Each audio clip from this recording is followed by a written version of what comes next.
Today we're going through 10 electric vehicles on sale in the Australian used market, each retaining less than 50% of its original drive-away price in under 4 years. These are not fringe cars. They were sold to mainstream buyers with government incentives, glowing reviews, and the promise that electric was the future. The future arrived. It just arrived at half the price. Vehicle 1. The Hyundai Ioniq Electric. The Hyundai Ioniq Electric, sold here between 2018 and 2022. The 2021 premium launched at $54,900.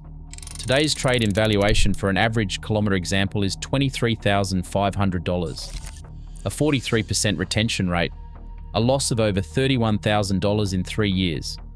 It was a competent car. In fact, by independent testing, it was one of the most efficient EVs ever sold, using under 14 kilowatt hours per 100 kilometers, edging out even the Tesla Model 3. When your own manufacturer parks the old model next to the new one, the used market does the maths before you do. Vehicle 2. The Nissan Leaf.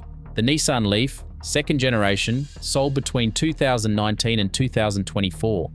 The 2021 Leaf E Plus launched at $61,400. Today, $26,000. A 42% retention rate, a loss of over $35,000. The Leaf carries a problem unique to this list: AIR-cooled battery degradation. Every other manufacturer here uses liquid-cooled packs. Nissan did not, and Australian summer heat accelerates it in ways that are now well documented. Used buyers arrive at inspections with battery diagnostic apps and walk away when state of health falls below 82%. Most do.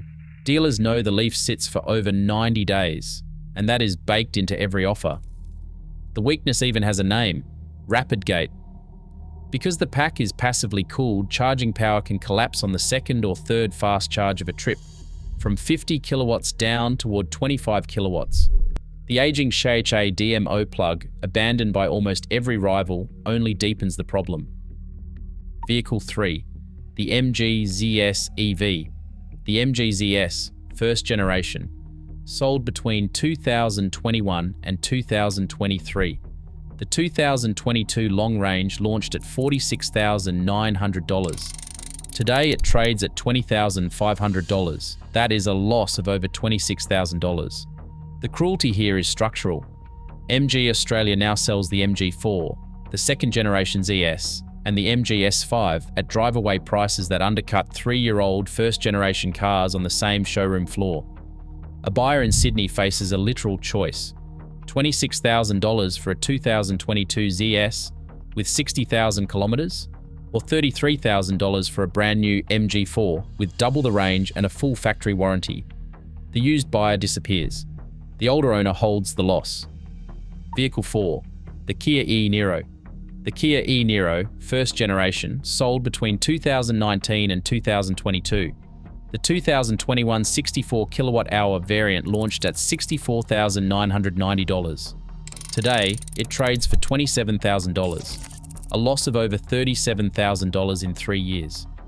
The e-Niro was well regarded, good range and solid build. None of that is the issue. The issue is that Kia replaced it with the EV6, a purpose-built car on a ground-up platform that made the e-Niro look like exactly what it was, an adapted petrol car. Buyers choosing between a 3-year-old adaptation and a newer purpose-built design do not choose the older one, not at anywhere near the same money, and the mechanical gap is brutal up close. The e-Niro fast charges at barely 80 kilowatts and takes around 54 minutes to reach 80%, while the 800-volt EV6 claims the same top-up in about 18 minutes. Vehicle 5. The Tesla Model 3. The Tesla Model 3, the rear-wheel drive standard range, sold between 2021 and 2023. The 2022 Standard Range Plus launched at $68,400. Today, $28,000. A loss of over $40,000, the largest mid-range loss on this list. 3 factors compound here. Tesla cut new Model 3 pricing 3 times between 2023 and 2025 by a combined $19,000, and every cut dragged the used price beneath it. The refreshed Highland model arrived in early 2024, making earlier cars visually identifiable as the old generation, And the difficulty of independent Tesla servicing turns owners into reluctant sellers competing with reluctant buyers. Vehicle 6, the Polestar 2. The Polestar 2, sold between 2022 and 2024. The 2022 long-range single motor launched at $76,400. Today, $31,000, a loss of over $45,000. The Polestar 2 is an excellent car, so this collapse isn't about the car. It's three things hitting the brand at once. Sharply falling annual sales that raise questions about brand survival, the Polestar 3 and Polestar 4 repositioning the 2 as an entry model. It was never meant to anchor. And ownership restructuring that filtered into mainstream financial coverage. Used buyers are pricing brand survival risk as real. Whether it is only perceived no longer matters. The valuations have already moved. The fear isn't speculation. Polestar reported a net loss north of $1 billion in the first half of 2025 alone, with liabilities exceeding its assets. And the 2022 single motor cars are doubly exposed. They were front-wheel drive, a layout the 2024 update quietly swapped for a better rear drive setup and a larger battery. Vehicle 7, the Volkswagen ID.4. The Volkswagen ID.4 sold between 2022 and 2024. The 2022 Pro launched at $74,990. Today, $33,000, a loss of over $41,000 in 3 years. The ID.4 launched with a software reputation that was, charitably, troubled. It suffered repeated infotainment failures, glitchy over-the-air updates, and an interface reviewers ranked among the worst in the segment. Volkswagen has improved later versions, and that is exactly the problem. Buyers researching the 2022 model find the criticism immediately, compare it to updated cars, and reprice their offer. The early build stigma is embedded in the used market, and it is not coming out. Vehicle 8, the BMW iX3. The BMW iX3 sold between 2022 and 2024. The 2022 model launched at $114,900.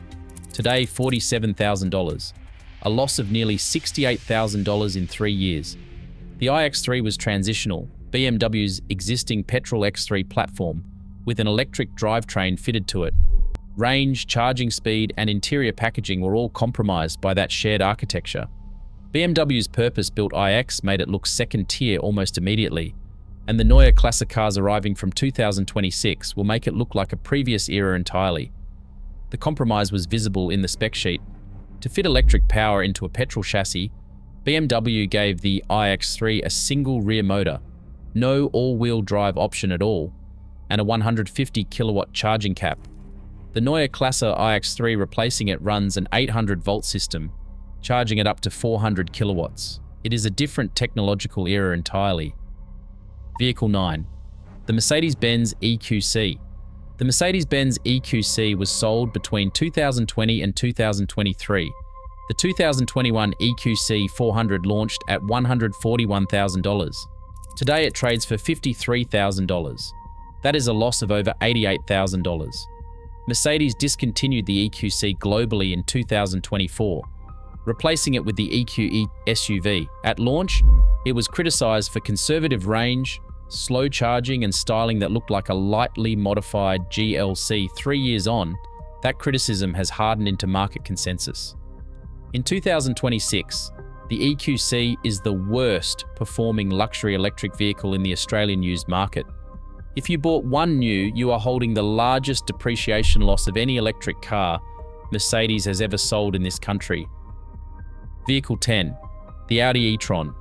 The original first-generation Audi e-tron SUV sold between 2019 and 2023. The 2021 55 Quattro launched at $148,000.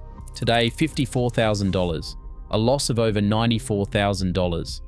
Audi reorganized its electric naming around the Q6 and Q8 badges. So owners of the original e-tron hold a car whose name no longer exists in active marketing. That alone would be survivable. What is not is the Audi Q6 e-tron, arriving on a purpose-built platform with twice the charging speed and far more real-world range, at a similar new price. A discontinued nameplate on converted petrol architecture, set against a ground-up electric car from the same brand at comparable money. The maths finishes itself.